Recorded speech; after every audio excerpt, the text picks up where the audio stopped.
हमारे YouTube channel Dharavi music को लाइक share subscribe करना ना भूलें।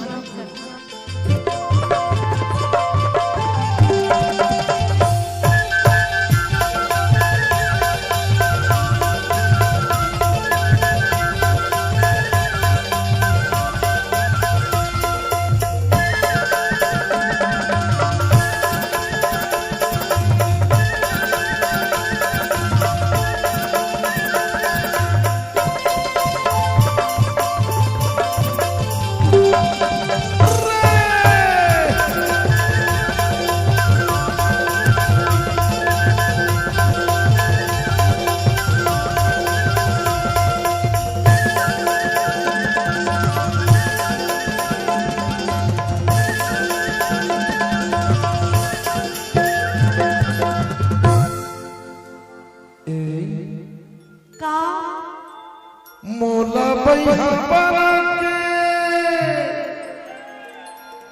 उमाकांत धारवी म्यूजिक आपका हार्दिक स्वागत करता है। छोड़ दे बेटा मोला बैठी बराती ते छोड़ दे बेटा।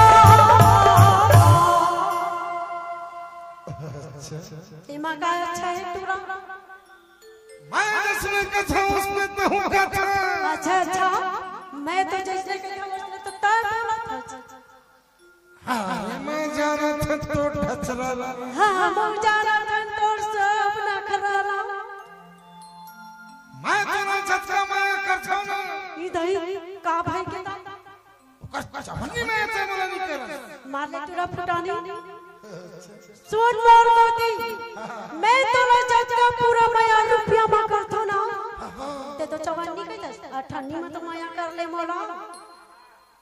तब ये तो सुरमई है गई थे का बोलत है चल बता।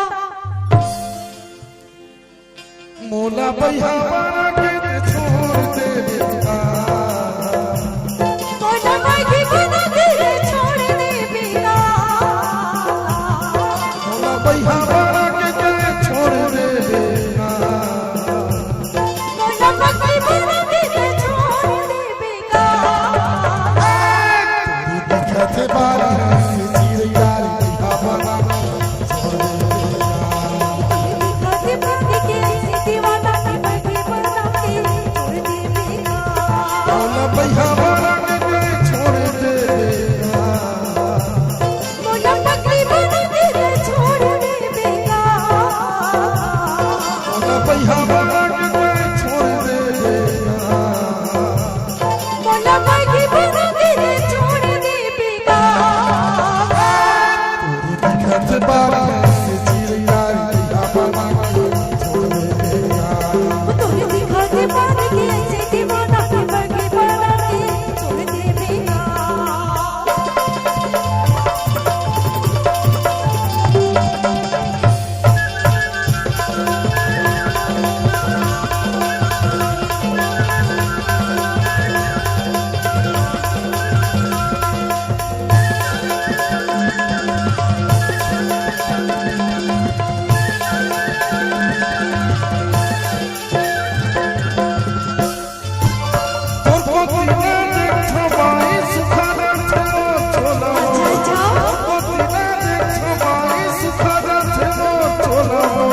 अब तो जागे तेरा जात की छोड़ के बीते मोला वो।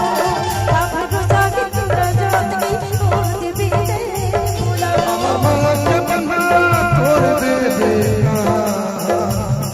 अब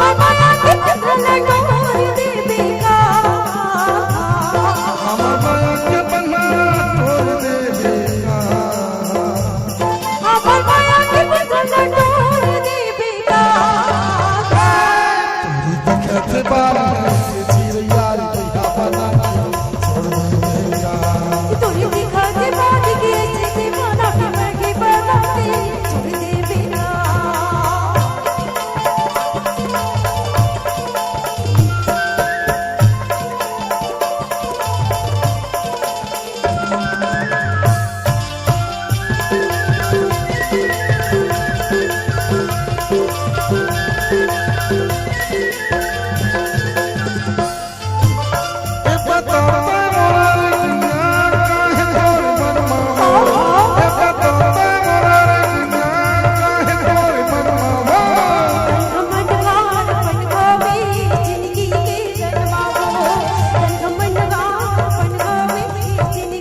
से बांध के ऐसे के बांधा के पड़ के पड़वाते छोड़ दे बेगा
YouTube चैनल धार्मिक म्यूजिक को सब्सक्राइब जरूर करें।